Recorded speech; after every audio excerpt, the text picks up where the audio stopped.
Series की शुरुआत में हम मुन्ना भैया को देखते हैं जो मर चुके हैं। पिछले सीजन के आखिरी एपिसोड में हमने देखा था कि गुड्डू और गोलू ने उन्हें मार दिया था। आज वह श्मशान में लेटे हुए हैं और यहाँ उनका अंतिम संस्कार करने वाला कोई नहीं है। न तो कॉलिन भैया और न ही उनके रिश्तेदार, सिर्फ उनकी पत्नी माधुरी जो राज्य की केंद्रीय मंत्री हैं। यार, माधुरी अपने पिता की मृत्यु के बाद से वाकई अंदर से टूट चुकी है। मुन्ना, जो उसके बहुत करीब था, वह अकेला है जिसे वह नहीं भूलेगी। चूंकि वहां कोई और नहीं था, इसलिए माधुरी ने खुद ही मुन्ना का अंतिम संस्कार किया। फिर वह बाहर गई और संवाददाताओं और भीड़ से कहा कि वह पूर्वांचल में भय मुक्त माहौल बनाएगी। जब उसकी सचिव उसे बताती है कि उन्होंने गुड्डू के लिए एक शूट और साइट का अनुरोध किया है, तो माधुरी यही कहती है कि यदि तुमने उसे चोट पहुंचाई है तो किसी और को दोष लेना चाहिए और हमें काम पूरा करना होगा। फिर वे हमें अदालत का एक दृश्य दिखाते हैं जहां हम रॉबिन, डिम्पी और गुड्डू को देखते हैं। माँ और उसके पिता देख रहे थे कि अदालत में एक हवलदार निर्णायक को संबोधित करते हुए कह रहा था, सर, जब मैंने आज सुबह स्टेशन खोला तो मैंने श्री रमाकांत को देखा, जो आए और कहा कि उनके चारों पैरों पर श्री मौर्य का खून है। मैं शुरू से ही पूरी तरह से हैरान था, पूछ रहा था कि यह वकील महोदय श्री मौर्य को क्यों मारेंगे। फिर उस समय हम देखते हैं कि रमाकांत मिश्रा अकेले खड़े हैं और कह रहे हैं, मैंने श्री मौर्य को मार दिया है, मैं दोषी हूं और मुझे दंडित किया जाना चाहिए। यहीं पर हम देखते हैं कि श्री मौर्य के पक्ष में खड़े विपक्षी वकील ने कहा, यही तो उन्होंने किया है, उन्होंने जानबूझकर अपने बेटे गुड्डू को मार डाला ताकि व्यापार में कोई नुकसान न हो, इसलिए उन्होंने श्री मौर्य को मार डाला। उन्हें फांसी की सजा मिलनी चाहिए थी। सब कुछ सुनने के बाद अधिकारी ने कहा, ठीक है, हम उन्हें कुछ दिनों के लिए हिरासत में रखेंगे। अगर आपके पास कोई सबूत, कोई प्रमाण है तो आप उसे पेश कर सकते हैं। उन्हें पुलिस वैन में बिठाया जाता है और श्री गुप्ता ड्राइवर को पैसे देते हैं। पुलिस की जीप और वैन पीछे पीछे आती है और कुछ देर बाद हम देखते हैं कि एक काली स्कॉर्पियो गाड़ी रुकी है। फिर हंगामा होता है क्योंकि कोई गाड़ी से भाग जाता है। गुड्डू पंडित, हम पुलिस वैन का दरवाजा असली पुलिस द्वारा खोलते और वाहन में बैठते हुए देखते हैं। गुड्डू पंडित कहते हैं कि वह अपने पिता से बात करेंगे और पूछते हैं, अब आप क्या सोच रहे हैं? ऐसा करने से पहले आप क्या सोच रहे थे? वे आपको फांसी पर लटका देंगे। मुझे किसको दोषी ठहराना चाहिए? वह खुद इस जिम्मेदारी को ले लेंगे। तभी रमाकांत कहते हैं, तुम्हें अपने किए पर कोई शर्म नहीं है, न ही मुझे ऐसा करने पर कोई शर्म है। गुड्डू, तुम क्या करोगे? तब गुड्डू कहते हैं, मुझे मजबूत सम्मान चाहिए, मिर्जापुर के ऊंचे स्थान के साथ। तब उसके पिता कहते हैं, तुम गाड़ी से उतर जाओ, मेरी बाइक स्टेशन के बाहर रह गई है, बस मुझे घर छोड़ दो। फिर उस समय हम माधुरी के कार्यालय जाएंगे, जहां हम शरद को देखते हैं। माधुरी फिर शरद से कहती है, मुझे तुम्हारी मदद की जरूरत नहीं है, अगर तुम्हें सुरक्षित रहना है तो तुम्हें मेरी मदद चाहिए। तभी शरद कहता है, हमें सब एक दूसरे की मदद की जरूरत है। जब मेरे पिता की मौत हुई तो मुन्ना मेरे साथ था। मैं उसके अंतिम संस्कार में जा सकता था, लेकिन इससे तुम्हारी प्रतिष्ठा को ठेस पहुंचती। इस समय हम दोनों एक ही नाव में सवार हैं। इस तरफ हमारा मुख्य उद्देश्य यह है कि जब माधुरी बात करेगी तो मेरा उद्देश्य पूरा हो जाएगा। लेकिन बिना किसी डर के शो बनाने में तुम भी योगदान दो अर्चना। मैं किसी से पीछे नहीं हटता शरद। फिर वह गर्व से भर जाता है और चला जाता है। तभी शरद माधुरी से पूछता है, क्या तुम्हें कॉलिन भैया के बारे में कुछ पता चला? माधुरी जवाब देती है, नहीं, हमें अभी तक उनकी बॉडी नहीं मिली है। फिर हमें आजमगढ़ ले जाया जाता है, जो पूर्वांचल में है। आजमगढ़ में हम देखते हैं कि गोलू अपने परिवार के साथ एक गाड़ी में इंतजार कर रहा है। अचानक हम अपने सामने एक लड़के को देखते हैं और उसके पीछे गोलू। तो वह अपने लड़कों की ओर इशारा करता है और यहीं पर हम उस उपद्रवी को देखते हैं। वे उसे घसीटते हैं और गोलू के सामने उसकी पिटाई करते हैं, और जब वे जा रहे होते हैं तो वह कहता है, पूर्वांचल का गुड्डू पंडित इसे संभालेगा, यह अभी तय नहीं है, यह बाहुबली की मदद के बाद होगा, और चूंकि तुम एक लड़की हो इसलिए मैं तुम्हें जाने दे रहा हूं। कहीं और हम गुड्डू को अपने पिता की बाइक लौटाते हुए देखते हैं और अपनी माँ को बताते हैं कि तुम और डिम्पल मेरे साथ रहोगे, तुम्हारी जान को बहुत खतरा है, लेकिन उसकी माँ नहीं सुनती। तभी गुड्डू कहता है, समझती हो, तुम क्यों मांगती रहती हो? उनकी माँ के अनुसार अगर तुम इस परिवार में मुश्किल नहीं बनोगी तो मैं कहीं मुंह दिखाने लायक नहीं रहूंगी। मैं राज्य के सबसे बड़े गुंडे की माँ हूं, मुझे क्या डरना। मैं कहीं माधुरी और एक अन्य अधिकारी को देखती हूं जो माधुरी को बता देते हैं कि गुंडे को कोई और नहीं रोक सकता, उसके बहुत दुश्मन हैं। हम उसके खिलाफ रहेंगे, गुड्डू अपने आप खत्म हो जाएगा। वह दिमाग से नहीं सोचता, वह मूर्ख दिमाग वाला है, कोई न कोई गलती कर ही देगा। माधुरी उसे खुली छूट दे देती है।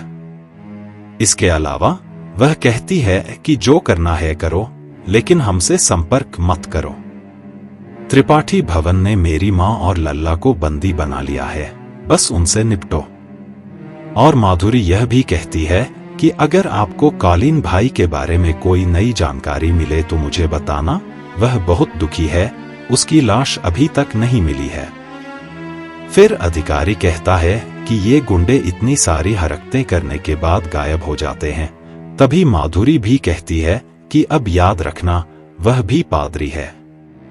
फिर हमें त्रिपाठी भवन ले जाया जाता है, जहां हम मीना और उसके बच्चों को देखते हैं।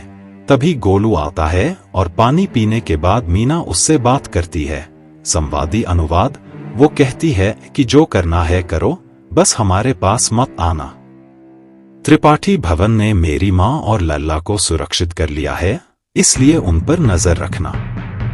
साथ ही माधुरी कहती है कि अगर कालीन भाई के बारे में कुछ भी सुना तो मुझे बताना, वो किसी अज्ञात कारण से लापता है, अभी तक उसकी लाश नहीं मिली है। फिर उस समय अधिकारी कह रहे हैं कि ये अपराधी ये बहुत सारे अपराध करते हैं और फिर गायब हो जाते हैं। तभी माधुरी को भी याद आता है कि वो भी एक पादरी है। फिर वो हमें त्रिपाठी भवन ले जाते हैं, जहां हम मीना और उसके बच्चों को देखते हैं। और तभी गोलू अंदर आता है और थोड़ा पानी पीने के बाद मीना उससे बात करना शुरू कर देती है। तुम इतना दबाव क्यों ले रहे हो? गोलू कहता है कि धीरे धीरे सभी को सीट की चाहत होने लगी है, हमें सीट का इंतजाम करना चाहिए, नहीं तो हमें सीट साफ कर देनी चाहिए। कम से कम 2 दिन में सभी बाहुबली लोगों को एक मीटिंग बुलानी है और हमें भी जाना चाहिए, लेकिन हमें इसके लिए तैयार रहना चाहिए।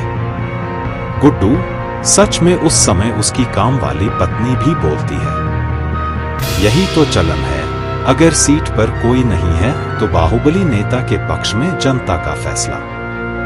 मेरे नन्हेहाल, ऐसा नहीं है, मैं आजमगढ़ में जानता हूं। तब गुड्डू भी रात को गोलू को बोलता है, पश्चिम वाले इतनी इंटरेस्ट को दिखा रहा है, हमारा मैटर है, हम लोग ही उल्टा लेंगे। पर गोलू बोलता है, गद्दी का एक नियम है, एक संतुलन है, जो कि हमको मेंटेन करना रखना पड़ेगा। अभी हम गद्दी के खिलाफ नहीं, गद्दी के दावेदार हैं। और दूसरे जगह हम शरद को देखते हैं, जो कि बाकी कुछ बाहुबली को लेकर मीटिंग बैठा आता है अपने जौनपुर में और बोलता है, कालीन भैया के लिए हमको सिंपैथी क्रिएट करना पड़ेगा। गुड्डू पंडित को गद्दी कभी ना मिले ऐसा रास्ता हमको बनाना पड़ेगा, आप लोग जाकर सब बाहुबली से मिलिए। ई शरद की माँ उसे बोलती है, कभी कभी राजा को भी निकलना पड़ता है अपना वजूद दिखाने के लिए, तुम जाके सारे बाहुबली से मिलो, सबको बताओ गद्दी का असली वारिस तुम हो। फिर हम शरद को देखते हैं जो कि अपना गाड़ी लेके मीर पहुंचता है बाहुबली से मिलने के। मनोहर मियाँ जो कि मेरठ के बाहुबली थे, उनके साथ खाना खाते टाइम वो बोलते हैं, पूर्वांचल के गद्दी को एक लीडर का जरूरत है। आप है क्या वो लीडर? दूसरी जगह फिर से हमको त्रिपाठी भवन दिखाया जाता है, जहां पर गोलू, गुड्डू और एक बिचौलिन मिडल मैन होता है। वो आके भी गुड्डू को बोलते हैं कि 2 दिन में बैठक है, आपको बैठक में जाना है, नियम का पालन करना है, क्योंकि ये एक सिस्टम है। पर गुड्डू बोलता है आपको मीटिंग मिर्जापुर में बुलाना चाहिए, पर गोलू बोलता है ऐसा नियम नहीं है, जो नियम में हमको नियम से ही चलना पड़ेगा। ऊपर से कालीन भैया की बॉडी भी मिसिंग है। शरद सबको भड़का रहा है, पर वो बिचौलिम एक ही जा सकता है मिर्जापुर की तरफ से। तब गोलू बोलता है ठीक है, आप चले जाइए, मैं बाहर खड़ा रहूंगा। फिर हम देखते हैं 2 दिन बाद रात को अलग अलग जगह से सारे बाहुबली आए थे मेरठ को। सारे बाहुबली बैठक के पहले अपना गन वगैरह सरेंडर कर देते हैं। फिर बैठक में वो लोग बैठते हैं और मिर्जापुर का सीट खाली था। मिर्जापुर के तरफ से उनका खास आदमी आया था। जब मिर्जापुर के दावेदार लोग नहीं आए तो मनोहर मियां बोलते हैं कि मीटिंग शुरू किया जाए। मीटिंग शुरू करते ही मिर्जापुर की तरफ से आने वाले वो बोलता है कि मिर्जापुर में हक गुड्डू का ही है, क्योंकि त्रिपाठों को उन्होंने खत्म किया है और गद्दी के असली दावेदार वो है। तभी शरद बोलता है कि गद्दी पे सिर्फ हक होता है उनके खून का, त्रिपाठों में कोई बचा नहीं, तो वोटिंग होना चाहिए। और गुड्डू पंडित किसी भी नियम का पालन नहीं करता जो उसने आज किया है। गद्दी का उसने मान नहीं रखा, मीटिंग में वो नहीं आया। तभी सारे लोग पूछते हैं, तभी शरद बोलता है तो दावेदार तो मैं ही होता हूँ और कोई बचा नहीं है। और कुछ लोग उसमें सहमति भी दे रहे थे। तभी हम देखते हैं तालियां मार मार के एंट्री लेता है गुड्डू भैया। वो बोलता है इस बार भी क्या भीख में ही लोगे, जैसे जौनपुर भीख में लिया था। तभी शरद भी बोल देता है एक टाइम पे तुम कालीन भैया के लिए काम कर रहे थे, तुम उनके वफादार कुत्ते थे, आज दावेदारी दिखा रहे हो। गुड्डू को ज्यादातर इन सारे बातों पे गुस्सा आ जाता है। वो शरद को जाके कूटने वाला था। गोलू ने उसको सिखा के भेजा था कि दिमाग शांत रखना है, दावेदारी खुद के तरफ ही रखना है। तभी गुड्डू बोलते हैं पापा इनके कख गग से खाते थे, पता है ना उनके साथ क्या हुआ था? तुमको भी बलिया में मैंने ही कूटा था। तभी शरद बोलता है हाँ मुझे तो याद है, पर तुमको याद है तुमने अपना किसको किसको खोया है? एक को तो ऐसा खो दिया जो कि पेट में ही था। उस बात पे गुड्डू को गुस्सा आ जाता है और दोनों में हाथापाई शुरू हो जाता है। तभी मनोहर मियां इस फाइट को रुकवा हैं और बोलते हैं गुड्डू पंडित और शरद शुक्ला अब दोनों ही दावेदार हो, अब दोनों को ही साबित करना पड़ेगा कि गद्दी के आप हकदार हो। दशहरा तक की आप लोगों के पास समय है। तब गुड्डू कुछ बोलने जाता, तभी मनोहर मियां बोलता है दशहरा तक आप दोनों को खुद को साबित करना पड़ेगा, नहीं तो हमारा कोऑपरेशन, हमारा इंटरफेरेंस होगा। जब सारे लोग बाहर जा रहे थे तब गुड्डू शरद को बोलता है इतना उछल कहाँ रहे हो, जौनपुर तुम्हारे पास है, को पता है गद्दी के असली हकदार हम हैं। तभी शरद बोलता है गद्दी के जो असली हकदार है उसकी लाश अभी तक हमको मिला नहीं, तो कैसे तुम असली हकदार हुए? यह बोल के उधर से वो चला जाता है। तभी गुड्डू बोलता है इतना कॉन्फिडेंस इसके पास आया कैसे? तब गोलू बोलता है कालीन भैया इसी के ही पास है। पर गुड्डू बोलता है जौनपुर हमने पूरा छान मारा है। तभी गोलू बोलता कालीन भैया को जरूर कहीं ना कहीं इसने छुपा के रखा होगा। तभी हमको दिखाया जाता है कि शरद के सारे लोग तो जा रहे थे जौनपुर, पर शरद निकलता है सिवान के तरफ और हाईसी सिक्योरिटी के बीच से गुजरते हुए शरद जाता है कमरे पे, जहां पर हम देखते हैं कि कालीन भैया की ट्रीटमेंट चल रही है। और साइड में कौन खड़े हुए हैं? शत्रुघ्न त्यागी, मतलब बड़े। तभी शरद डॉक्टर को बोलते हैं इनको जल्दी जिंदा करो, इनको खड़ा करो, लाश ही हमारे कोई काम का नहीं। फिर उधर से सीन शिफ्ट होता है और हमको एक पुलिस ऑफिसर को दिखाया जाता है जो कि एनकाउंटर करता है। कहानी सुना कि इसको फिर आईजी दुबे हायर करता है गुड्डू को मारने के लिए। फिर हम दूसरी जगह देखते हैं दादा त्यागी को, जो कि आए थे त्रिपा से मिलने के लिए। तब हम देखते हैं वह शरद को बोलता है त्रिपाठी जी को सिवान में कोई खतरा नहीं है, हम छुपा के रखेंगे, पर तुम अपना प्रॉमिस मत भूलना। गोलू का कटा हुआ सर हमें चाहिए। तब हम देखते हैं कि बड़े थोड़ा नर्वस होता है। अभी इधर थोड़ा राज खुलता है। आपको याद होगा लास्ट सीजन में इन दोनों के बीच फाइट हुआ था, गोली चली थी। असलियत में मार छोटे नहीं था, मार बड़ा है, छोटे अभी बड़ा बन के सबको चकमा दे रहा है। क्योंकि अगर वो सबको सच सच बता दे तो दत्त याग ही उसे मार देगा। फिर हमको त्रिपाठी भवन दिखाया जाता है।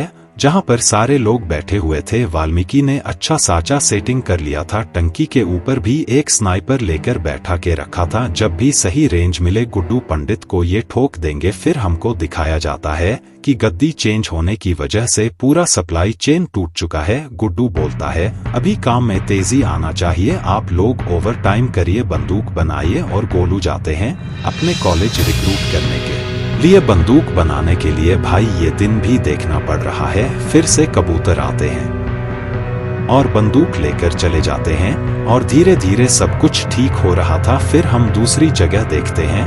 गोली के पापा गुप्ता जी आए थे उनके भवन पे। वह बोलते हैं आके जो अफीम की खेती है वह माधुरी के नाम पे है, जो कि जेपी यादव ने किया था। और आपको अगर वो चाहिए आपको इलीगल तरीके से ही उसको हासिल करना पड़ेगा। और दूसरी जगह हम जेल पे देखते हैं जहां पर रमाकांत पंडित एंड लाला दोनों ही थे। शरद भी बहुत चालाक था, उसे भी पता है बिना अफीम के धंधे के वो पैसा नहीं बना पाएगा। फिर वो लाला के पास जाता है, उसको ऑफर देता है मैं तुम्हारा बेल कराऊंगा, तुम आफिंग मुझे सौंप रहे हो पर 50 से 50 प्रॉफिट रहेगा, तुम तुम्हारा नेटवर्क दोगे मैं सप्लाई करूंगा। फिर हम देखते हैं वाल्मीकि आईजी दुबे को कॉल करते बोलता है यह हर रोज 3 गाड़ी लेके निकलता है फैक्ट्री से सीधा, घर घर से सीधा फैक्ट्री पर। कुछ पैसे लगेंगे इसको दबोच के लिए। पूर्वांचल का कंपटीशन आने वाला है, उधर ही इसको मारेंगे। और दूसरी जगह हम सीएम के मीटिंग के जगह देखते हैं जहां पर सारे मंत्री उनसे खुश नहीं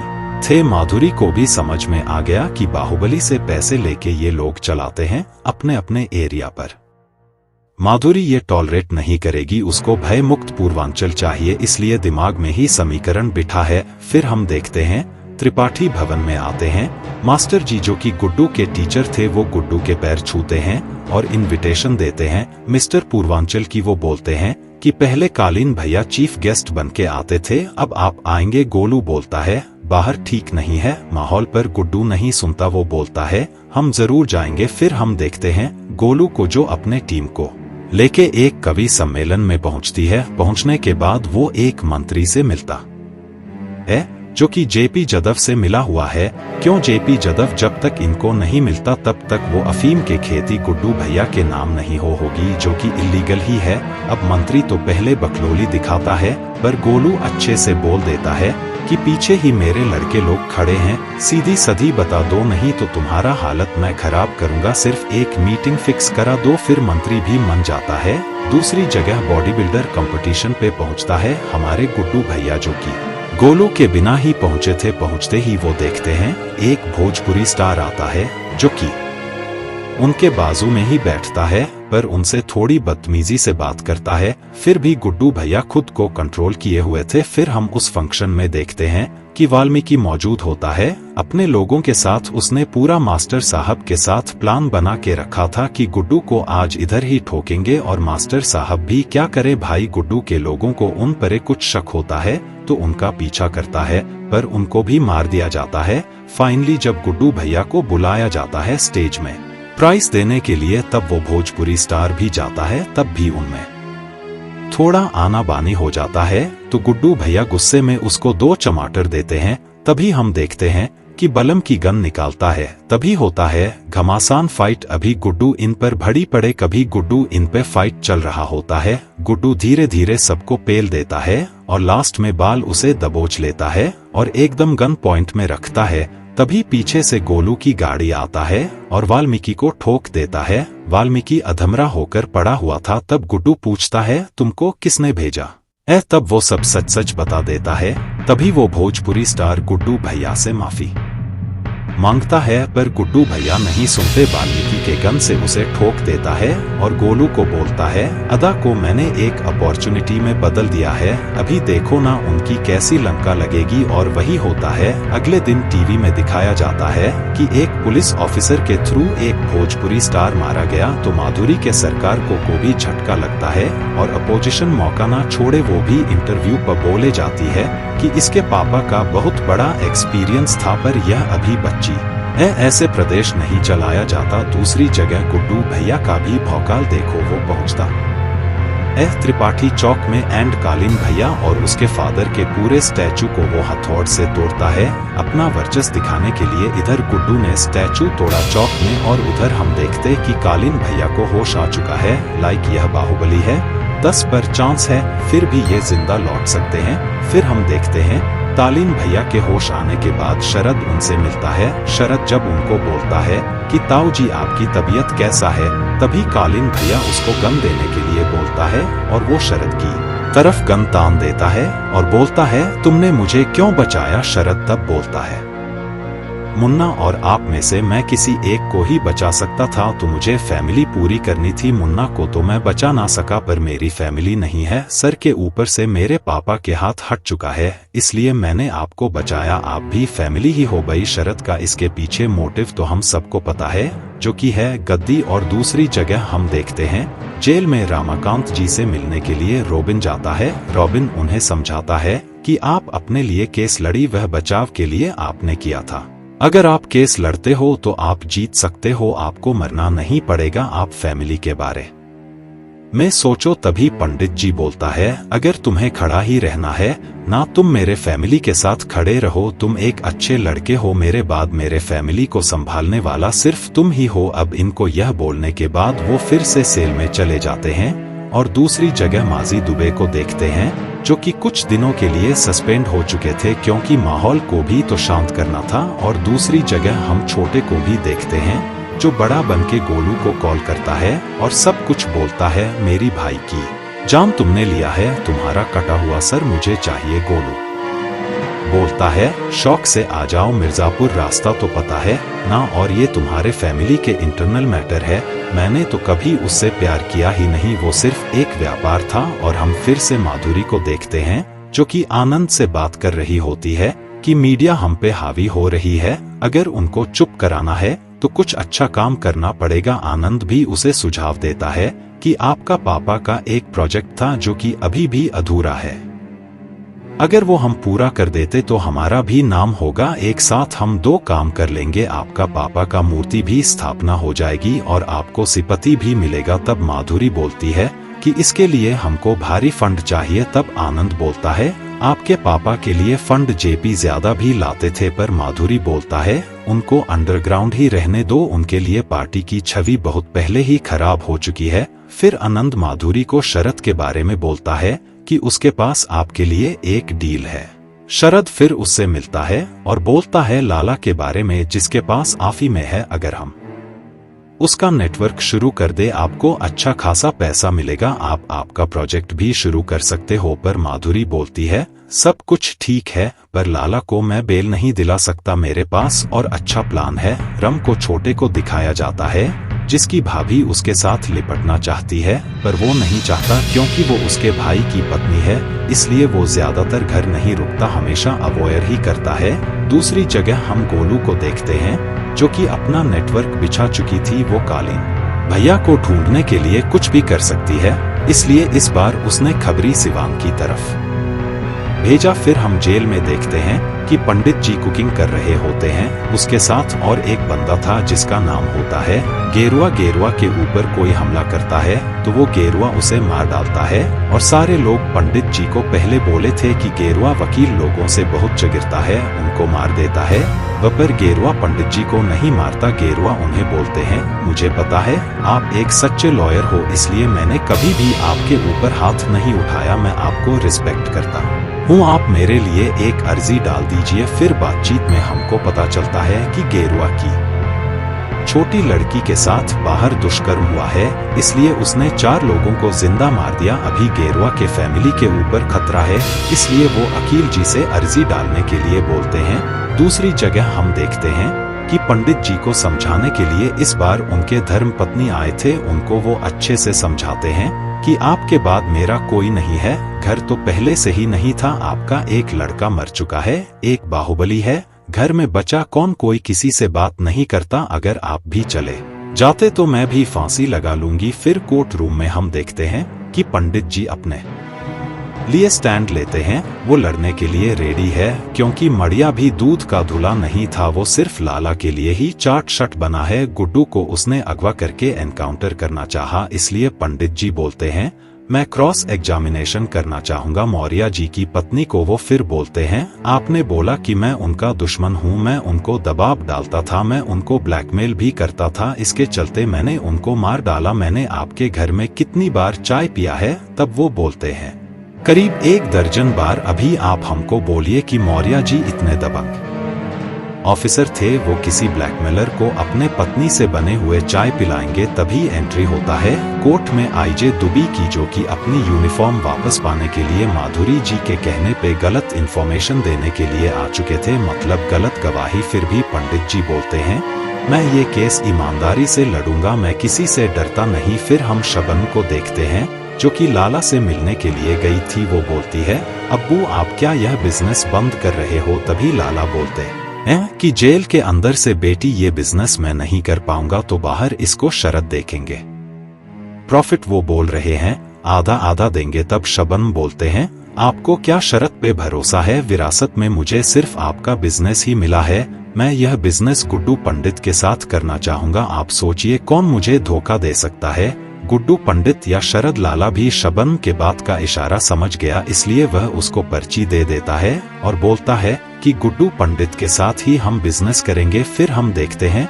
शबनम पहुंचती है त्रिपाठी भवन और गुगू से बात करती है कि मैं चाहता हूं कि अफीम का बिजनेस हम दोनों मिलकर करें। गोलू को शबनम बिल्कुल पसंद नहीं था, इसलिए पहले वो मना कर देती है और गुड्डू भैया भी। तभी वो जब बोलती है कि ये ऑफर मैं शरद के पास भी लेके जा सकता हूँ, उसने भी ये डील रखी है, तभी तुरंत गोलू हाँ बोल देती है, क्योंकि ये पैसे का मामला है, नहीं तो शरद इस चीज को टेक ओवर कर लेगा और ये लोग कमजोर पड़ जाएंगे। फिर हम देखते हैं सारे लोग एग्री हो जाते हैं, पर शबनम बोलता है कोई एक ही जा सकता है गद्दी के तरफ से। तब बीना भी बोलता है 2 लड़की जाएंगे तो सही नहीं बैठेगा, गुड्डू भैया को जाना चाहिए। तब गोलू को थोड़ा गुस्सा आता है, फिर भी वह मान जाती है। जाते टाइम गुड्डू भैया को सही सलामत रहने के लिए बोलते हैं और शबनम और गुड्डू भैया ही जाते हैं काठमांडू। काठमांडू जाने के बाद शबनम बाहर रुकती है और गुड्डू भैया जाती है अंदर डील करने के लिए। वो लोग बहुत ही बड़े सप्लायर थे और पूरे नेपाल में उनका अच्छा खासा दबदबा था, और गुड्डू उधर दिमाग शांत रख के उन लोगों को इम्प्रेस कर लेता है और डील क्रैक करता है। होटल पहुंचते ही गुड्डू भैया गोलू को कॉल करता है और सब कुछ बताता है कि डील क्रैक हो चुका है, पर आज रात को हम होटल में ही रुकेंगे। गोलू को पता था कि वो शबनम के साथ है, पर गोलू बोलता है मैंने आपसे पूछा नहीं है, पर सही सलामत रहिएगा। तभी जब रात को गोलू सो रही होती है, तभी उसके इन्फॉर्मर का उसके पास कॉल आता है कि सिवान में कालीन भैया छुपे हुए हैं, उनका ट्रीटमेंट चल रहा है। तभी गोलू डिसाइड करती है कि वो जाके कालीन भैया को उधर ही खत्म करेंगे। वो गुड्डी को बहुत बार कॉल करता है, पर गुड्डू फोन नहीं उठाता, क्योंकि बाजू में शमन खड़ी हुई थी। वो उसके साथ मूवमेंट बनाने की कोशिश करता है और लड़का भी बहक जाता है हमारा। फिर उन दोनों में थोड़ा मूवमेंट शेयर हो जाता है। गोलू फिर उधर से खुद ही निकल जाती है। कुछ लोगों को लेके जाते टाइम वो रबिन से मिलता है कुछ पैसों के लिए, क्योंकि गोलू ने बोला था मेरा खाता पूरा बंद कर दो, क्योंकि इन्फॉर्मर को पैसे चाहिए था। फिर हमको देखने को मिलता है जो इन्फॉर्मर ने गोलू को इन्फॉर्मेशन दिया था, असलियत में वो एक चाल था जो कि छोटे ने रचा था। फिर हम लोग देखते हैं वो लोग रात को सिवान के लिए निकलते हैं। पहुंचते पहुंचते सुबह हो जाते हैं। फिर कालीन भैया को जिस घर में रखा गया था उधर उसका इन्फॉर्मर उन लोगों को लेके जाता है। फिर वो लोग एक एक को मारते हुए ऊपर पहुंचते कालीन भैया के कमरे की तरफ। गोलू भी दरवाजे से देखता है कि अंदर कालीन भैया लेटे हुए हैं, पर गोलू बोलता है इतना आसान नहीं हो सकता और अपने टीम को बैक जाने के लिए बोलता है। तभी उनके ऊपर घमासान हमला होता है और गोलू के सारे टीम मेंबर मर जाते हैं। गोलू कैसे भी करके एक टेबल के नीचे छुप जाती है और रोने लगती है। फिर वो सोचती है कि मैं अगर मरा तो कालीन भैया को मैं लेकर ही मरूंगी। तब वो दरवाजा खोलकर जब कालीन भैया की तरफ बढ़ती है, तभी उसके ऊपर छोटे गोली चला देता है और गोलू उधर नीचे ही ढेर हो जाती है। फिर कालीन भैया को दूसरी जगह शिफ्ट कर देते हैं। ये लोग शरद तब उससे पूछता है कि कितने लोग आए थे और गुड्डू और गोलू कौन लीड कर रहा था। तब छोटे बोलता है उसमें से कोई नहीं, सिर्फ उन्होंने लोग भेजे थे। तब शरद बोलता है जरूर कुछ ना कुछ गड़बड़ है, अगर उन दोनों को बदला लेना है वो खुद के हाथों से कालीन भैया को मारना चाहेंगे, ना कि लोग भेज के। तभी शरद बोलता है ये जगह भी सेव नहीं है, ताऊ जी अब अपने घर जाओगे जौनपुर। फिर अगले दिन गुड्डू भैया की नींद खुलती है और वो गोलू के बारे में पूछती है, किसी को कुछ भी नहीं पता था। फिर अपने एक आदमी को बुलाते हैं जो कि गोलू के टीम में काम करता है। वो बोलता है दीदी हमको हर काम में रखती नहीं थी, सिर्फ कट्टा एंड पैसा मुझसे मंगाई थी और बोली थी एक हैवी अटैक करना है, एक इन्फॉर्मेशन मिला है। तभी गुड्डू को लगता है शरद ने यह सब कुछ किया है, इसलिए वो जौनपुर के लिए रवाना होता है। और दूसरी जगह हम कालीन भैया को देखते हैं जो कि जौनपुर आ चुके थे और शरद की मां खुद उनकी आरती उतार के घर में बुला रहे थे, क्योंकि उनका मोटिव भी एक ही था, उनका बेटा गद्दी में बैठे। तब जब शरद को पता चलता है कि गुड्डू निकला है और मार्केट तक पहुंच चुका है, शरद भी तब अपने गैंग को लेकर पहुंच जाता है गुड्डू के सामने। फिर दोनों लोग जब एक साथ सामने होते हैं तब गुड्डू बोलता है गोलू को इज्जत से लौटा दो, अगर उसको कुछ भी हुआ तो पूरा जौनपुर हम जला देंगे। तभी शरद बोलता है गोलू मेरे पास नहीं है, अगर मेरे पास होता तो दो कंडीशन होते, पहला तो मेजा आपू के बॉर्डर में उसका लाश मिलता, सेकंड तुम जौनपुर में इतने आसानी से घुस नहीं पाते। तभी हम देखते हैं इतना गर्मा गर्मी के बीच मनोहर मियाँ का कॉल आता है दोनों को ही, और वो दोनों को ही समझाते हैं या अभी कोई खून खराबा नहीं चाहिए, गोलू जौनपुर के पास नहीं है। गुड्डू तुम शांत हो जाओ, अगर हमें कोई सबूत मिलता है हम जरूर बताएंगे। और शरद को भी वो शांत रहने के लिए बोलते हैं। जब झगड़ा हो रहा था गुड्डू ने गर्मा गर्मी में बता दिया कि मेरे पास आफी में है, अगर तुम्हें वो भी चाहिए मैं दिला दूंगा, बस गोलू को लटा दो। शरद फिर लाला को क्रॉस कॉलिंग करता है और लाला बोलता है लिया हुआ था कि बेल के बदले अफीम, तुमने बेल नहीं दिला पाया, मैंने अफीम नहीं दे पाया। फिर कालीन भैया को जाकर शरद सब कुछ बताता है कि उसका प्रॉब्लम क्या है और कहां पर वह मात खा रहा है। कालीन भैया तो है पुराने चावल, वो बोल देते हैं कि लाला का जो पूरा सप्लाई है वह पानी के थ्रू आता है। फिर शरद जाके पुलिस को सब कुछ बता देते हैं कि वह पानी के बोट के ऊपर रेड मार दे। दोस्तों जब हम शरद को देखते हैं जो कि माधुरी के साथ बात कर रही होती है और उसको पैसा ऑलरेडी वो दे चुकी थी। माधुरी खुश थी क्योंकि मीडिया का प्रेशर उनके ऊपर हट चुका था और लोगों का नजर भी अभी दूसरी चीज में डाइवर्ट हो चुका था। उसी जगह हम गुड्डू को देखते हैं जो कि बहुत परेशान था। वो गुप्ता जी से बोलते हैं मैंने पूरा मिर्जापुर छान मारा है, गोलू कहीं भी नहीं है। गुप्ता जी बोलता है मैंने गोलू के नंबर ट्रस्ट करने के लिए दिया है पर वो लोग परमिशन नहीं दे रहे हैं, मैं लखनऊ जा रहा हूँ। तभी बीना आके बोलती है गुड्डू को कि उतना स्ट्रेस मत लो, अब गद्दी पर बैठे हुए हो, गद्दी ज्यादा इम्पोर्टेंट है इस टाइम आपके लिए। तभी गुड्डू बीना भाभी को बोलते हैं कि अफीम की डिलीवरी ना, ये गद्दी मेरे लिए इम्पोर्टेंट है, गोलू से ज्यादा ऐसे 100 गद्दी में कुर्बान कर सकता हूँ गोलू के लिए। तभी बीना भाभी जाते टाइम गुड्डू को ड्रग्स थमा देते हैं और बोलते हैं स्ट्रेस रिलीव करने की दवा है ये। तो गुड्डू का तब मानसिक हालत ठीक नहीं था, उसको तब ठीक लगा कि स्ट्रेस कम करने के लिए वो ड्रग ले ले। फिर वो अपने मरे हुए भाई बबलू को सॉरी बोल के ड्रग्स खींच लेता है।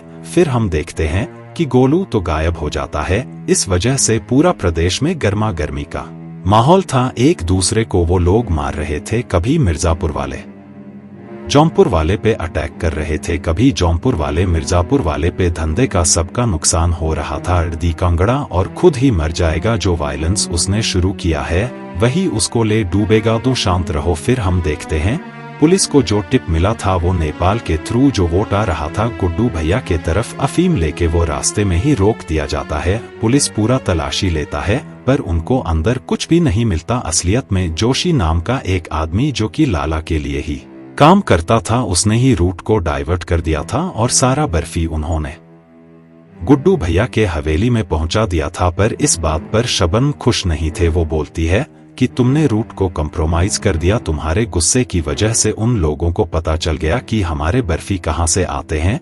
तब गुड्डू बोलते हैं ठीक के नेक्स्ट टाइम हम रूट चेंज कर लेंगे, उतना चिंता की कोई बात नहीं है, वायलेंस तो नहीं रुकने वाली। तब शमन बोलती है, इतना सब कुछ वायलेंस उस गोलू के लिए, तुम्हारा असलियत में शमन गुड्डू से प्यार करती है, पर गोलू के लिए उसका इतना पजेसिव होना शमन को पसंद नहीं था, इसलिए गोलू के बारे में वो अनाप शनाप बक देती है। पर गुड्डू भैया को तो गुस्सा आता है और शमन को पकड़ लेती है कि तुम्हें पता है कि तुम किसके पास जाके सिर्फ हो, शरद के पास या मेरे पास? तुम भी बिजनेस ही करने आए हो तो तुम अपने बाप की ही बेटी, पैसा भिजवा दूंगा, बर्फी तुमने दिया है ना? तब शमन मना कर देती है क्योंकि शमन के मन में गुड्डू के लिए एक सॉफ्ट कॉर्नर है, ना कि बिजनेस। धीरे धीरे हम अगले दिन देखते हैं बीना और गुड्डू मिलकर बात कर रहे थे कि अभी तो इस बर्फी को सप्लाई करना पड़ेगा, पूरे पूर्वांचल पे बर्फी तो सप्लाई हो रहा था, पर शरद की आंखों में नींद नहीं था, चाहता था कि लाला की बर्फी बाहर ना बिके। शरद के पास जो बर्फी है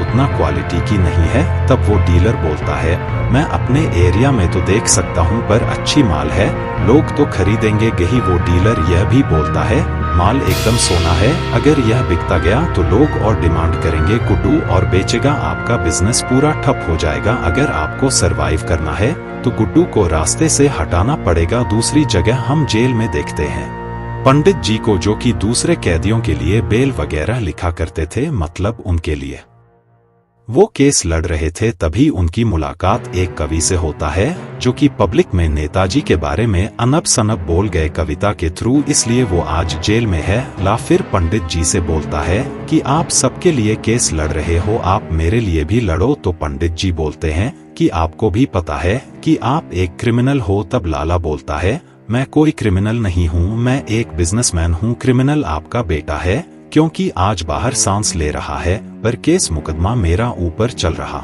है। और हम गुप्ता जी को फिर देखते हैं जो कि लखनऊ पहुंचे थे नंबर ट्रेस कराने के लिए, पर पुलिस वाले उनकी मदद नहीं कर रहे थे। उनमें से एक ऑफिसर बोलता है, गोलू एक क्रिमिनल है, पुलिस क्यों उनका नंबर ढूंढे, हम तो उनको मार गिराना चाहते हैं।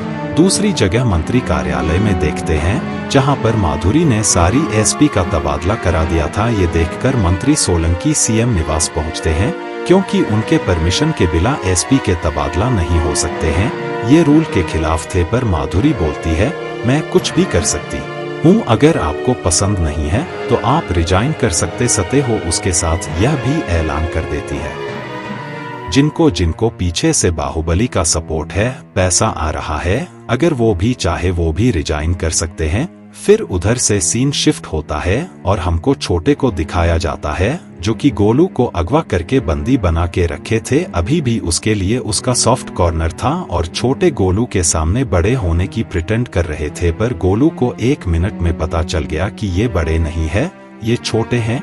फिर हम सीएम कार्यावास को देखते हैं जहां पर आनंद बोलते हैं सोलंकी को, ये सब बोलने के बाद वो जरूर कुछ ना कुछ करेगा, वो अगर पुराने चीजों को खोदने लगे, अगर जेपी यादव तक वो पहुंच गया तो जरूर वो लोग कुछ ना कुछ करेंगे। तब माधुरी बोलती है, अब जरीना किधर है, तुम उसको बुलाओ, वो इस पार्टी को अंदर से जानती है और जेपी यादव के लिए जरीना ही काफी है। हम जरीना को देखते हैं जो कि पार्टी में एक छोटे कार्यकर्ता ही थे, उनको कोई सीरियस नहीं लेता था, वो जगह जगह भाषण भी देते थे तो लोग सिर्फ उसके रूप देखने के लिए आते थे और उनके डांस। फिर हम देखते हैं कि जरीना को सीएम निवास से कॉल आ जाता है और दूसरे जगह हम देखते हैं कि विपक्ष पार्टी जाक जेपी यादव से मिलते हैं जो कि अंडर राउंड थे। और दूसरी जगह हम देखते हैं कि पंडित जी की पूरे बड़वा जाते हैं उनसे मिलने के लिए, पर तब जेलर बोलते हैं कि आज कुछ कैदी को रिहा कर दिया जाएगा, इसलिए जेल में आज जलसा होने वाला है। फिर हम देखते हैं जलसे के बीच में वो कभी जो अपना कविता सुनाता है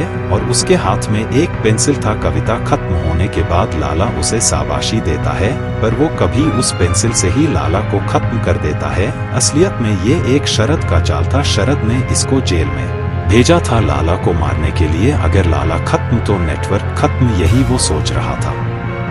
दूसरी जगह हम गोलू को देखते हैं जो कि छोटे से कह रही होती है, कि तुमको किसी का पड़ा नहीं है, तुम्हारे बड़े भाई से ही सब लोग प्यार करते हैं, तुमको तो अभी तक तुम्हारे दद्दा निकम्मा ही मानते हैं। कोई बिजनेस शुरू करने के लिए जाते थे तब भी तुमको रोक दिया जाता था, तुम्हारे हाथ तुम्हारे मामा को मरवा दिया और तुम्हारा घर में सब सिर्फ बड़े से ही प्यार करते हैं। अगर तुमको इस सब चीजों को चेंज करना है, तुमको सिर्फ एक चीज को बदलना पड़ेगा, दद्दा त्यागी को मार दो। छोटे इसके लिए बिल्कुल रेडी नहीं था, उसका दिमाग काम करना बंद कर चुका था, इसलिए वो गोलू को 4 थप्पड़ मार देता है। दूसरी जगह हम देखते थे कि जरीना सीएम निवास आ चुकी थी और पार्टी की छवि बदलने के लिए वो सीएम साहिबा को सिखा रही थी कैसे आपको अच्छे से भाषण देना है और क्या कुछ झूठे वादे करके सिंपैथी गेन करना है। इसमें जलीना माहिर है। तभी आनंद के पास बीना का कॉल आता है। वो बोलती है कि मैं त्रिपाठी निवास में बिल्कुल सेफ नहीं हूँ, गुड्डू से मुझे खतरा है, जल्दी इधर से मुझे लेकर जाओ। तुरंत ही वो फिर फोन कर देती है। दूसरी जगह हम कालीन भैया और शरद के माँ को भी देखते हैं जो कि पत्ते खेल रहे होते हैं। तभी शरद के माँ के पास भी बीना का कॉल आता है और सेम बात वो शरद के माँ को भी बोलता है और तुरंत ही फोन काट देती है। पर शरद की माँ कालीन भैया को कुछ भी नहीं बताती। और दूसरी जगह हम जौनपुर में देखते हैं जो कि चेकिंग चल रहा होता है, जहां पर इन्फॉर्मर छोटे को बताता है कि गोलू को ढूंढने के लिए इधर नाका चेकिंग चल रहा है।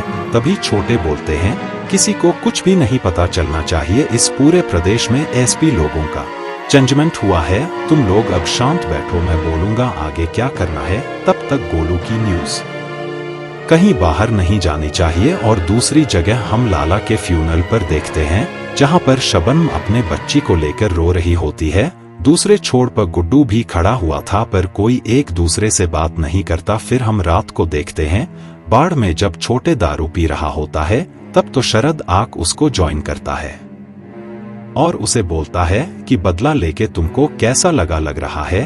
तब छोटे अच्छे से समझ नहीं पाता है कि शरद क्या बोल रहा है। तब वो बोलता है मुझे पता है, गोलू को तुमने गायब किया है और उसको तुमने जान से खत्म कर दिया है। छोटे तो बोलता है मेरे ऊपर तुम इल्जाम मत रखा हो, मैंने गोलू को गायब नहीं किया है, ना वो मेरे पास है। नेक्स्ट टाइम से मेरे ऊपर झूठे आरोप लगाने से पहले 10 बार सोचना, हम लोग त्यागी है। फिर हम कालीन भैया और शरद के बातचीत को देखते हैं जहां पर कालीन भैया बोलता है तुम शांति प्रस्ताव रखोगे, अगर तुम ये रखते हो तो सारा मैसेज यह जाएगा कि तुम व्यापार को बचाना चाहते हो, क्योंकि अभी गोलू को ढूंढने के लिए गुड्डू जो वायलेंस कर रहा है उससे व्यापार का नुकसान हो रहा है। सब लोग सोचेंगे तुम बहुत ही मैच्योर हो और गद्दी के असली हकदार हो। तब शरद को वो बोलता है कि तुमने मुझे मौत के मुंह से बचा के लिए आए, मैंने प्रबंध लिया था कि मेरे बाद गड्डी में मुन्ना ही बैठेगा, जब मुन्ना ही नहीं रहा तो मेरे बाद गड्डी पर बैठने वाले के असली हकदार तुम ही हो, तुमको मैं बाहुबली बनाऊंगा और गद्दी पे मैं तुम ही बिठाऊंगा। फिर हम देखते हैं मुनावर मियां गुड्डू को फोन करता है और बोलता है कि शांति प्रस्ताव के लिए जो कि शरद ने रखा है इसमें आपको भी आना पड़ेगा, वायलेंस नहीं चाहिए, हमको व्यापार का नुकसान हो रहा है। गुड्डू भैया तब कुछ भी नहीं बोलते। जौनपुर में ये मीटिंग रखा गया था। गुड्डू भैया नेक्स्ट डे अपने आदमी को लेकर पहुंच जाते हैं जौनपुर। अभी मुना मरमिया बोलते हैं कि आप दोनों के आपस दुश्मनी हमारे पूरे व्यापार को नुकसान दे रहा है, ऊपर से प्रशासन भी हमारा साथ नहीं दे रहा। सीएम ने बोल के रखा है भयमुक्त पूर्वांचल बनाएंगे, तो ऐसे में हम व्यापार कैसे करें। तब शरद भी बोलता है मुझे भी यह खून खराबा नहीं चाहिए, हमको और मिर्जापुर को अलग अलग बांट दो, कोई भी किसके अंदर नहीं आएगा। तभी मुनावर मियाँ भी बोलते हैं गुड्डू भी अभी तक आपने आपको प्रूफ नहीं कर पाया, इसलिए मुजफ्फर की कोई भी डिसीजन मेरे मोहर के बिना पास नहीं होगा। अब गुड्डू भैया बोलते हैं हाँ मैं भी सहमत हूँ, पर दशहरा तक फिर मैं तुम सबको मार डालूंगा। फिर हम देखते हैं दद्दा त्यागी को जो कि खाने के टेबल पर छोटों को सुना रहा होता है। मैंने बोला था कि मेरा बदला तभी पूरा होगा जब गोलू का सर मुझे मिलेगा, तुम है अपने काम पे ध्यान नहीं है। तब छोटे को भी गुस्सा आता है और वो बोल देता है मैं कोशिश कर रहा हूँ। तब दद्दा त्यागी बोलते हैं तुमने तो बहुत कोशिश कर लिया, मैंने 3 इन्फॉर्मर पकड़े हैं। दद्दा त्यागी टॉर्चर करते हुए 2 इन्फॉर्मर को मार देते हैं और तीसरा इन्फॉर्मर छोटे का होता है। अगर उसको दद्द त्यागी मारने के लिए गए तो गोलू का पता वो बोल देगा, इसलिए तब छोटे उधर से पावर ले लेता है और बोलता है इससे मैं निपट, थोड़ा मोड़ा उसे टॉर्चर करते हैं और बोलते हैं आप मेरा गुस्सा इन पे मत उतारिए, मैं गोलू का पता जल्द से जल्द लगा लूंगा। फिर हम देखते हैं छोटे गोलू से मिलने के लिए जाता है। वो बोलता है तुम मुझसे प्यार करते हो। तब खुद को जिंदा रखने के लिए गोलू बोलता है हाँ मैं तुमसे प्यार करता हूँ। इस बात पे छोटे को विश्वास नहीं था। वो बोलता है तुम जिसके साथ रहते हो गुड्डू तुम उसी के साथ ही प्यार करते हो, ये मुझे पता है। तब छोटे को गुस्सा दिलाने के लिए वो बोलता है हाँ मैं उसी से प्यार करता हूँ। और गुड्डू प्यार करता है पूर्वांचल से और मुझे मारना है तो मार दो मेरे मरते ही। अगर उसे पता चला कि तुमने मुझे मारा है तो सोच सकते हो तुम्हारे और तुम्हारे परिवार का क्या होगा। फिर हम लोग अगले दिन देखते हैं एक बॉडी को जो कि पूरा जल चुका था और हूबहू देखने में लग रहा था कि ये गोलू की बॉडी है जो कि कचरे में फिका दिया गया था। वहां पर तर गुड्डू गुप्ता जी पहुंचते हैं और उसके बॉडी को देख के जब कंफर्म करते हैं कि ये गोलू की ही बॉडी है, गुड्डू तब ये देख के का पड़ा होता है। और पीछे हम देखते हैं कि गुप्ता जी खुद को ही शूट कर लेते हैं। फिर हम गुड्डू को देखते हैं जो कि इस डिप्रेशन में नशे करते हुए पागल हो रहा था। फिर गुड्डू अपने फैमिली से मिलने के लिए आता है पर उसके फैमिली में कोई उससे मिलना नहीं चाहता था एक्सेप्ट उसकी मदर। फिर हम त्रिपाठी जी को देखते हैं जो कि शरत के साथ बात कर रहा होता है। गोलू के बॉडी को अगर बॉर्डर पर फवा गया है, गुड्डू को सीधा चैलेंज करने के लिए त्यागी ये दोष तुम्हारे ऊपर ही डालेंगे। तब शरत बोलता है मैं इसको खुले में लूंगा क्योंकि अगर मैं लेता हूँ मेरा वर्चस्व बना रहेगा और लोग मुझसे डरेंगे। फिर हम शरत को देखते हैं जो कि लखनऊ पहुंचता माधुरी से मिलने के लिए वो गुड्डू के बारे में षड्यंत्र बना रहा था कि उसे कैसे दबोचा है। दूसरी जगह हम देखते हैं गुड्डे अपने पापा से मिलने के लिए गया था। उनके सामने वह सब कुछ कन्फेस करता है कि वह जिसके साथ भी रहता है वही खत्म हो जाता है। वो पनौती है पर उसके पापा बोलते हैं बेटा तुम ऐसा नहीं हो और आज मेरे पास तुमको देने के लिए कोई सुझाव भी नहीं है, पर मैं यही बोलूंगा अपने मन की बात सुनो। फिर हम दूसरे दिन देखते हैं कि आईजी दुबे आता है अपने पुलिस फोर्स को लेके गुड्डू के निवास में। वो आके गुड्डू से बोलता है मैं तो सिर्फ एक दूत हूँ और उसे फोन पकड़ा देते हैं। फोन में सीएम मतलब माधुरी थी। वो बोलता है कि लला और बीना भाभी को उधर से तुम छोड़ दो, मैं कोशिश करूंगा कि पंडित जी को मौत ना मिले, वो अभी भी हमारे कस्टडी में है। गुड्डू बोल देते हैं मेरे पापा को कुछ होना नहीं चाहिए, बीना भाभी तब तक अंदर रहेगी जब तक मेरे पापा बाहर नहीं आते। तो माधुरी बोलती है इस बात का कोई गारंटी नहीं है। तब गुड्डू बोलता है गारंटी तो नहीं है पर मैं बहुतों को खो चुका हूँ। ये बोल के वो फोन काट देता है। फिर अगले दिन हम देखते हैं कि कोर्ट में पंडित जी की आज सुनवाई थी और इस बार गुड्डू भी उधर मौजूद था। और हम फिर छोटे को भी देखते हैं जो कि अपनी बच्ची को स्कूल लेकर जा रहा था, जो कि वो पहले कभी करता नहीं था। और जब रोजाना अपने बच्चों को स्कूल ले जाने लगा तो भाभी को उसके ऊपर शक हुआ, इसलिए इस बार उसने उसका पीछा किया। और पीछा करते ही वो पहुंचती है उस कमरे की तरफ जहां पर वो गोलू को बंदी बना के रखा था। छोटे उसे देख लेता है तब अपने बारबी को पकड़ता है पर वो बोले जा रही थी कि ये लड़की कौन है, ये बड़े नहीं है ये छोटे हैं। तब छोटे कुछ भी नहीं देखता, अपने भाभी को भी उस कमरे में बंद कर देता है। तो जगह हम कोर्ट रूम में देखते हैं कि गुड्डू भैया के लोग रेडी थे, जब जज राय सुनाएगा वो लोग हमला कर देंगे। तभी रॉबिन खड़ा हो जाता है जज के जजमेंट सुनाने से पहले और बोल देता है कि मैंने सारे एविडेंस गुड्डू भैया के रिगार्डिंग मैंने पंडित को दिया था, फिर उन्होंने केस किया और फिर से मानो ये केस डिले हो जाते हैं और बोलते हैं कि अगले हफ्ते फिर से हम इसकी सुनवाई करेंगे। और रॉबिन को प्रूफ लाने के लिए कोर्ट बोल देते हैं। फिर उसी दिन रात को गुड्डू घर जाता है। घर जाके देखता है कि रॉबिन, डिम्पी और उसकी माँ एक साथ बैठी हुई हैं।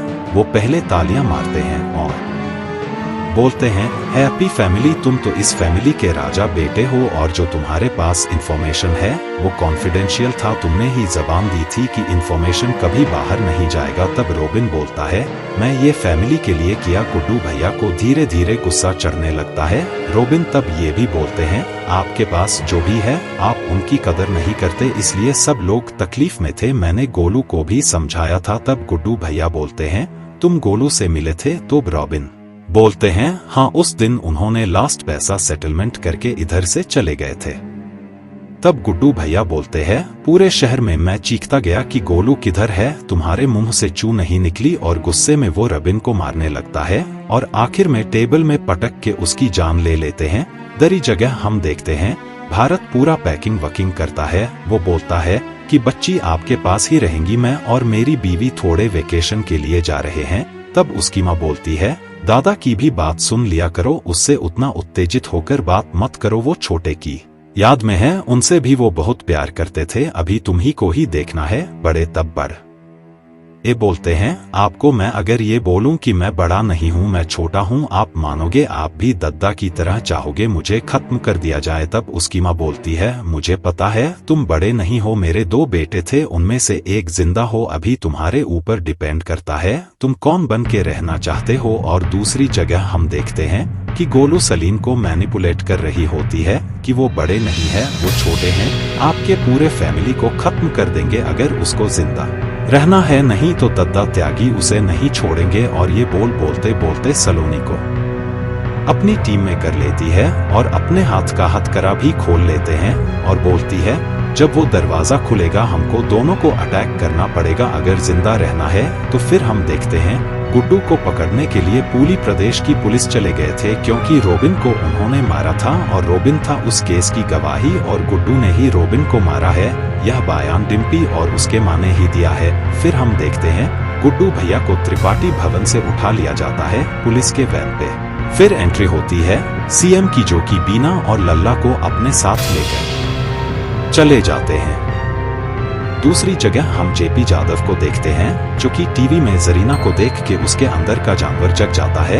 वो अपने रखे हुए और एक आदमी को बोलता है जरीना को एक प्राइवेट मीटिंग के लिए बुलाओ, पैसे देके। फिर हम दूसरी जगह देखते हैं शरद माधुरी से मिलती है और माधुरी उसे खुशखबरी देता है। वो बोलता है कि गुड्डू को हमने उठा लिया है, आरू अब जल पे ही सड़ेगा। माधुरी और शरद की नजदीक बढ़ रहे थे जब शरद ने बोला कि हमको गुड्डू चाहिए, माधुरी मना कर देती है। वो बोलती है ये प्रशासन देख लेंगी, उसको हम फांसी की सजा देंगे, अभी तुम्हारे हाथ में फैसला है। शरद मैं तुम्हारे साथ नई जिंदगी शुरू करना चाहता हूँ, अभी तुम्हें पुराने दलदल में जाना है या तुमको मेरे साथ नई शुरुआत करना है। तब शरद नई शुरुआत ही चुनता है और गुड्डू को वो इनके जिम्मे में ही छोड़ देता है। दूरी जगह हम जेपी यादव के आदमी को देखते हैं जो कि जरीना को पैसा पहुंचाती है और बोलती है कि प्राइवेट मीटिंग है पर नाम नहीं बताती। और दूसरी जगह माधुरी को देखते हैं जो गुड्डू से मिलने के लिए गए थे। माधुरी तब उसे बोलती है कि तुम कुछ टाइम कहीं मेहमान हो, फिर तुम नहीं रहोगे इस दुनिया पे, ना रहेगा तुम्हारा वत्सु। गुड्डू भैया बोलते हैं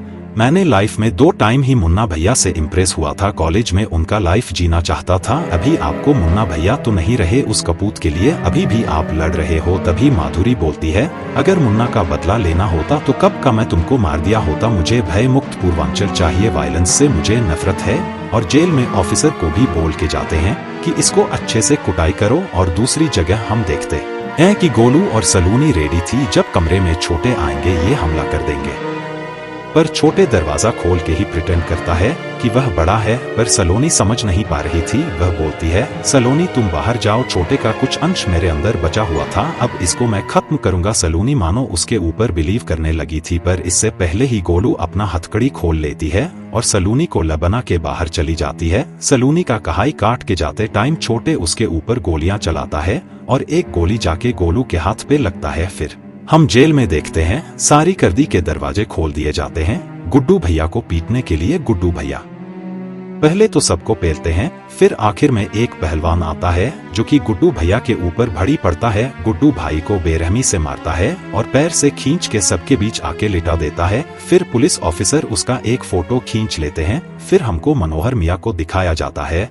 जहां पर पश्चिम के बाहुबली से कॉल आता है, कभी जौनपुर और मिर्जापुर हल्का है, उनके बीच में तनाव चल रहा है, सही टाइम है हम उस पर बैठ सकते हैं। उस जगह हम बीना और माधुरी को देखते हैं जो कि एक दूसरे के साथ बैठे हुए थे और बीना अपनी दुखड़ा रही थी, यह बंदी पहले से ही झूठी है। माधुरी तब बोलती है आपको चिंता करने की कोई जरूरत नहीं है और वो गुड्डू की फोटो दिखाती है। तबीना भी समझ जाती है कि तख्ता पलटने वाला है। हमको डिम्पी को दिखाया जाता है जो कि अपने पापा से मिलते हैं। उसके पापा बहुत निराश थे क्योंकि रॉबिन नहीं रहा। वो बोलते हैं मैं पूरे केस फाइल तुमको उठा के दूंगा, तुम सीएम साहिबा को दिखाओ। डिम्पी जब केस फाइल पढ़ती है उसे से पता चलता है कि सीएम साहिब के फादर को मरवाने वाला शरद था। दूसरी जगह हम देखते हैं कि गुड्डू भैया के फैक्ट्री में सब जाने वाले होते हैं, तभी होती गोलू की एंट्री सब तब शॉक थे कि गोलू मरे। फिर गोलू को हम देखते हैं जो कि पूरे खून वून साफ करके रेडी होती है। फिर गोलू जेपीजी के करीबी मंत्री को कॉल करती है और बोलती है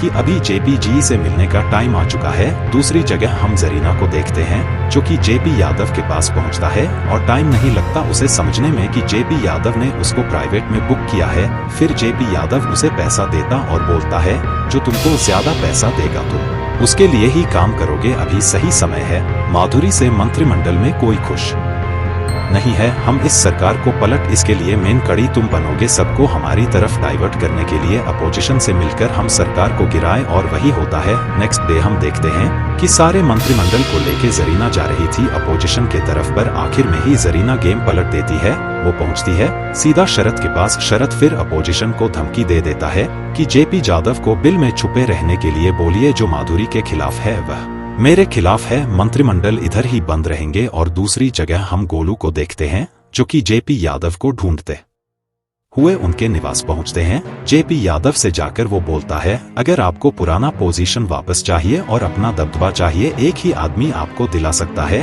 वो गुड्डू पंडित जो कि त्रिपाठ को एकदम निर्व कर दिया। दूसरी जगह हम डिम्पी को देखते हैं जो कि माधुरी से जाकर मिलती है और बोलती है कि शरद ने ही आपके पापा को मरवाया था और मड़िया जी की सड़ी वीडियो एविडेंस वो दिखा देती है। माधुरी के पैरों तोलो मनो तभी जमीन नहीं था। वो बोलते हैं ठीक है तुम एविडेंस रख के जाओ, हम देखेंगे। फिर हम देखते उस दिन रात को शरद को बुलाया था माधुरी ने और पूछता है तुम मुझसे कुछ छुपा तो नहीं रहे ना। शरद तब बोलता है नहीं, मैं भी तुम्हारे साथ न्यू लाइफ शुरू करने वाला हूँ, और हाँ एक चीज मैंने तुमसे छुपाया है, पर वो छुपाना जरूरी था। पहले मैं तुम पर भरोसा नहीं कर पा रहा था। कालीन भैया जिंदा है। तो माधुरी सब कुछ सुनने के बाद यह बोलता है कि कालीन भैया के साथ मुझे एक मीटिंग चाहिए, तुम्हारे परिवार से पहले वो मेरे अपने हैं। शरद को इस बात पे कोई आपत्ति नहीं था, वो मान जाता है। दूसरी जगह हम बना से देखते हैं जहां पर माधुरी गई थी तो कालीन भैया की न्यूज देने के लिए बबीना बोल देती है मेरा कुछ नहीं रहा, ना कालीन भैया है ना मुन्ना है,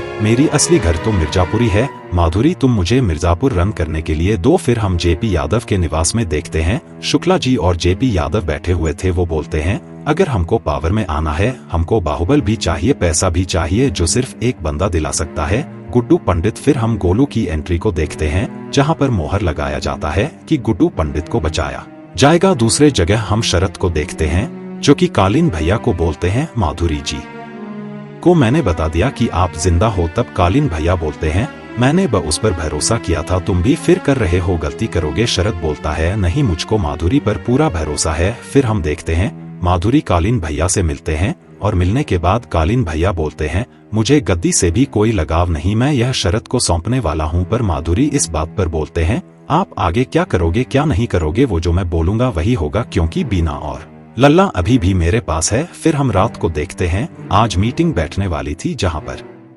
हम सारे बाहुबली को देखते हैं इंक्लूडिंग मनोहर मियां एंड शरद। मनोहर मियां तब बोलते हैं मिर्जापुर और पूर्वचल के गद्दी के वारिस कौन बनेगा, आज उसका फैसला होगा। अगर किसी को कोई दिक्कत है वह बता सकते हैं। तब कोई कुछ भी नहीं बोलता। तब मनोहर मियां बोलते हैं अभी ऊपर से ऑर्डर है कि पूर्वांचल को और मुर्जा आपू के गद्दी को देखने के लिए पश्चिम का सहारा चाहिए। तब शरद बोलता है जिस क्षेत्र में अब मेहमान बन के आए हो, इस क्षेत्र का मालिक बनने का सपना कब देख लिया। तब शरद को मुनार मियां बोलते हैं इधर कोई नेगोशिएबल नहीं होगा, यह एक ऑर्डर है। तब शरद बोलते हैं कि पूर्वांचल को किसी के सहारे की जरूरत नहीं है। फिर हम देखते हैं कालीन भैया धीरे धीरे एंट्री ले रहे थे, सारे गुंडे शौक थे और उनके पैर छू रहे थे। तभी हम देखते हैं कि कालीन भैया की एंट्री होती और सारे बाहुबली हक के बक्के रह गए थे, वो लोग खड़े हो जाते हैं और कालीन भैया को सलाम ठोकते हैं। तभी मुनार मियां बोलते हैं कि गद्दी को अपना असली मालिक मिल गया, आप और बाबूजी मिलके ही सारे कानून बनाए थे, इस गद्दी का असली हकदार सिर्फ आप ही है। तभी कालीन भैया बोलते हैं मैं इस गद्दी पर नहीं बैठूंगा, इस गद्दी का जो असली हकदार है वो और कोई नहीं, वो शरद शुक्ला है। आज से मिर्जापुर की बाहुबली शरद शुक्ला है। फिर शरद शुक्ला जब गद्दी की तरफ बढ़ते हैं तब कालीन भैया बोलते हैं आखिरी बाहुबली और उसके तरफ गोलियां चला देते हैं और शरद नीचे ढेर हो जाता है। फिर एक एक करके वो सारी बाहुबली को मारने लगते हैं और ऊपर से पूरा पुलिस प्रशासन अटक करता है और सारे बाहुबली को मार गिराते हैं। शरद के अंदर फिर भी जान बचा हुआ था, वो सर गद्दी की तरफ बढ़ता है और कालीन भैया उसे गद्दी की तरफ बिठाते हैं और शरद उधर ही दम तोड़ देता है। ये सब माधुरी का ही प्लान था। दूसरी जगह हम देखते हैं कि मुख्यमंत्री गाड़ी से बीना और लल्ला को लेकर जा रहे थे, पर रास्ते में ये गाड़ी रोक दिया जाता है और फिर से हम ब्लैक स्कॉर्पियो को देखते हैं, जहां पर गाड़ी से और कोई नहीं कालीन भैया उतरते हैं और बीना तब शॉक थी और कालीन भैया अपने बच्चे को और बीना को अपने पास रख लेते हैं। फिर हम दूसरी जगह देखते हैं, कालीन भैया पुलिस के थ्रू जेल में जब पहुंचता है, पुलिस जब गुड्डू को बुलाता है वो गुड्डू नहीं था, गुड्डू जेल से फरार हो गया था। फिर हमको दिखाया जाता है गुड्डू और बाकी कुछ लोग जो कि घायल थे वो नेपाल जाने वाले थे, वही डीलर के थ्रू, और उस बोट से गोलू बाहर आती है। गुड्डू मानो उसे देख के रो पड़ता है और वो दोनों पहली बार किस करते हैं, एक दूसरे की तरफ प्यार को दिखाते हुए। इसी के साथ मिर्जापुर सीजन 3 खत्म होती है।